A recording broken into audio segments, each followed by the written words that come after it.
بسم اللہ الرحمن الرحیم۔ یزید سے متعلق مفسر قرآن علامہ محمود آلوسی رحمہ اللہ تعالی، ان کی رائے آپ کی خدمت میں پیش کر رہا ہوں۔ قرآن مجید کی سورہ محمد آیت نمبر 22-23 26واں پارہ معروف آیت ہے۔ اس حوالے سے بسم اللہ الرحمن الرحیم فَهَلْ عَصَيْتُمْ إِن تَوَلَّيْتُمْ أَن تُفْسِدُوا فِي الْأَرْضِ، یہ تو پوری آیت ہے۔ اس کے تناظر میں، اس کی تفسیر میں علامہ آلوسی رحمہ اللہ تعالیٰ علیہ نے تفصیل لکھی ہے اور بیان فرماتے ہیں کہ ائمہ اسلام کے حوالہ جات کے ذریعے اس آیت سے جواز لعن بر یزید پر استدلال کیا گیا، چونکہ اس میں اللہ تعالیٰ ان پر لعنت کرتا ہے۔ تو علامہ آلوسی کہتے ہیں ہمارے ہاں یہ بھی اب چیز ایک بن گئی ہے کہ نام لے کر کیا جائے یا نہ کیا جائے۔ بھئی آپ کہہ دیں جنہوں نے قاتلین حسین تھے ان پر لعنت ہو، اب نام لے کر تعین نہ کریں۔ تو ٹھیک ہے، ہر ایک اپنا ذوق اور اپنی تحقیق ہے، لیکن میں یہ گزارشات پیش کر رہا ہوں۔ تو فرماتے ہیں علامہ آلوسی نے پہلا جملہ اس آیت کی تفسیر میں یہ کہا کہ اس آیت سے جواز لعن بر یزید پر استدلال کیا گیا ہے۔ اس کے بعد انہوں نے آگے یہ بیان کیا کہ امام حیثمی نے الصواعق المحرکہ میں نقل کیا، اور امام احمد بن حنبل سے ان کے بیٹے نے لعنت یزید کے بارے میں پوچھا تو آپ نے فرمایا اس شخص پر لعنت کیسے نہ کی جائے جس پر اللہ نے کتاب اللہ میں لعنت کی ہو۔ انہوں نے کہا کہاں پر لعنت کی ہے کتاب اللہ میں؟ امام احمد بن حنبل نے یہ والی آیت فَهَلْ عَصَيْتُمْ إِن تَوَلَّيْتُمْ یہ آیت پڑھ دی اور فرمایا اس میں جو کہا گیا ہے کہ ان پر اللہ کی لعنت ہو، یہ یزید کے بارے میں کہا گیا، اور اس سے بڑا فساد اور قطع رحمی کیا ہوگی جو یزید نے کی ہے۔ ہم یزید پر لعنت کرتے ہیں، میں اس کے افعال کبیہ اور ارتکاب کبائرہ کی وجہ سے جو اس کی حکومت میں ہوتے توقف نہیں کر سکتا، اور اس لیے کہ وہ ظلم ہی کافی ہے،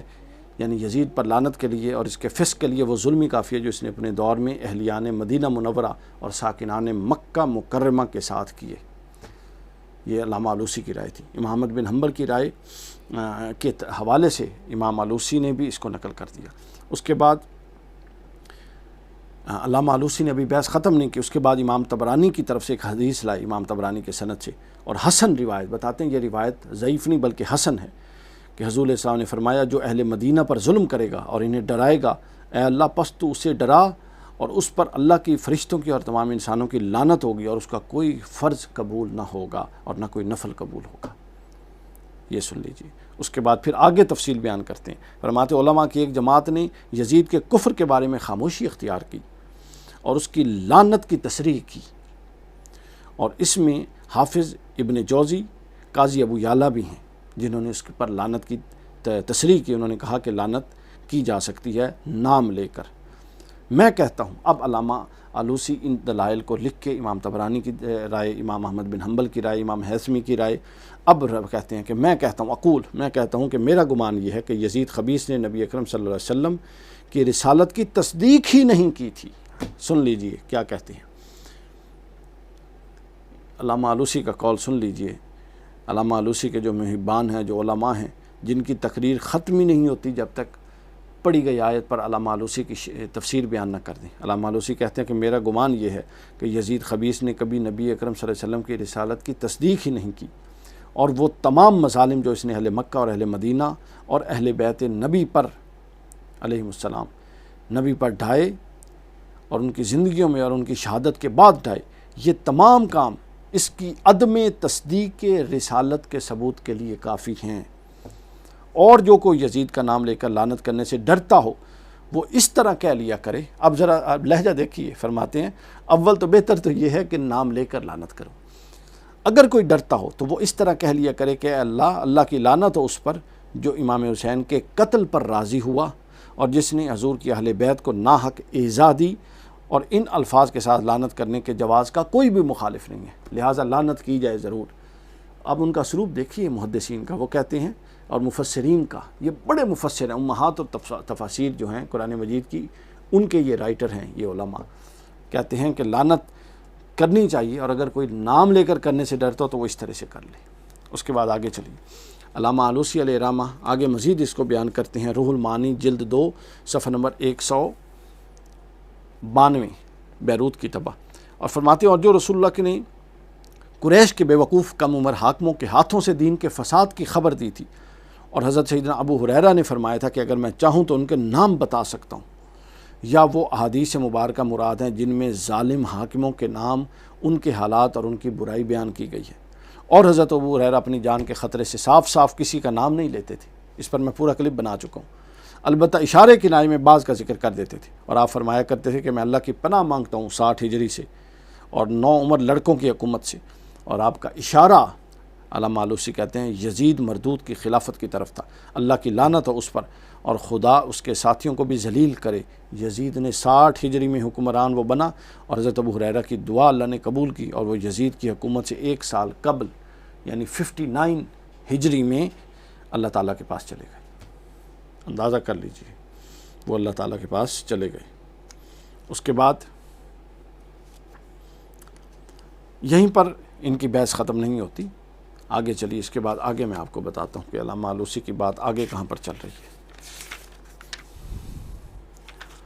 اس کے بعد علامہ آلوسی مزید فرماتے ہیں،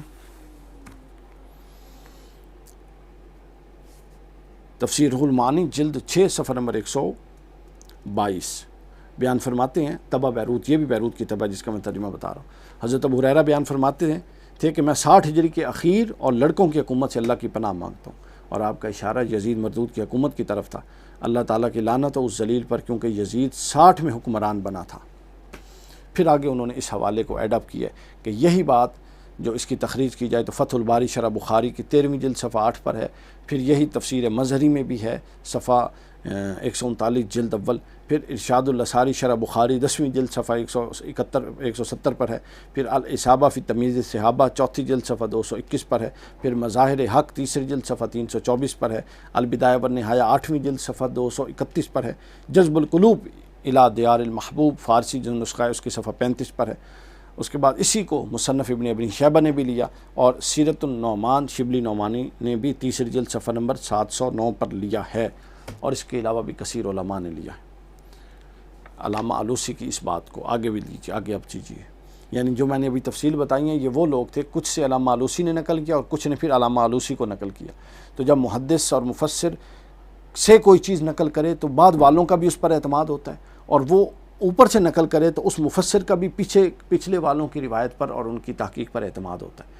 تو اتنے لوگوں کا اس پر اعتماد تھا۔ اور دوسرا اس ساری بات سے یزید کی شخصیت کے ساتھ ساتھ اس وقت کے ماحول کا اندازہ لگائیے کہ کیسے وہ قدریں مٹ چکی تھیں جن قدروں کے خلاف ان کے احیاء کے لیے امام حسین نے قیام کیا۔ روح المعانی، دوبارہ روح المعانی علامہ آلوسی کا نظریہ ایک اور مقامات پر کیٹاگوریکل انہوں نے بیان فرمایا ہے۔ علامہ آلوسی بیان فرماتے ہیں 6 جلد صفحہ نمبر 192 اور صفحہ نمبر 73 کہ میں کہتا ہوں کہ میرا گمان ہے کہ یزید خبی نے نبی اکرم صلی اللہ علیہ وسلم کی رسالت کی تصدیق ہی نہیں کی۔ پہلے بھی انہوں نے یہ جملہ کہا اور آگے ایک اور مقام پر کہا، وہ تمام مظالم جو اس نے اہل مکہ، اہل مدینہ اور اہل بیت نبی پر ڈھائے اور ان کی زندگی اور شہادت کے بعد، یہ اس بات کے لیے کافی و وافی ثبوت ہے کہ وہ رسالت کا قائل نہیں تھا، حضور کی رسالت کا، یعنی ازلاً سرے سے ہی کافر تھا۔ پھر تفسیر روح المعانی میں 6 جلد میں انہوں نے حضرت ابو ہریرہ کے حوالے سے بتایا کہ وہ 9 عمر حکومت لڑکوں کی حکومت سے پناہ مانگتے تھے، اور آپ کا اشارہ یزید کی حکومت کی طرف تھا۔ اس کے بعد پھر علامہ آلوسی فرماتے ہیں کہ اللہ تعالیٰ نے چونکہ حب علی کو ایمان اور بغض علی کو نفاق کی علامت قرار دیا تھا، تو بے شک یزید ملعون حضرت علی سے بھی بغض رکھتا تھا، یعنی وہ کافر بھی تھا، منافق بھی تھا۔ اسی طرح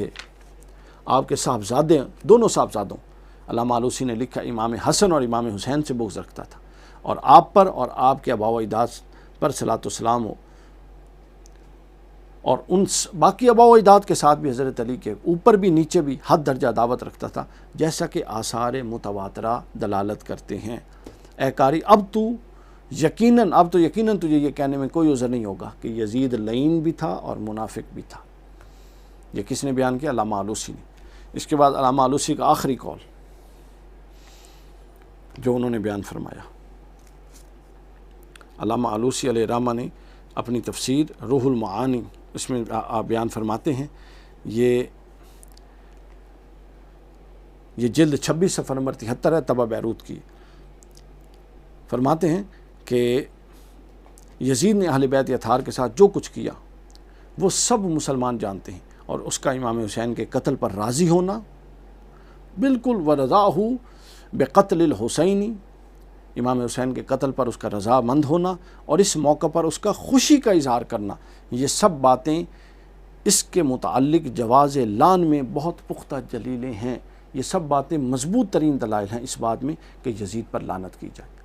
علامہ آلوسی کتنا بڑا نام ہے اور تفسیر روح المعانی کتنا بڑا نام ہے، اور ان کی یزید کے بارے میں رائے،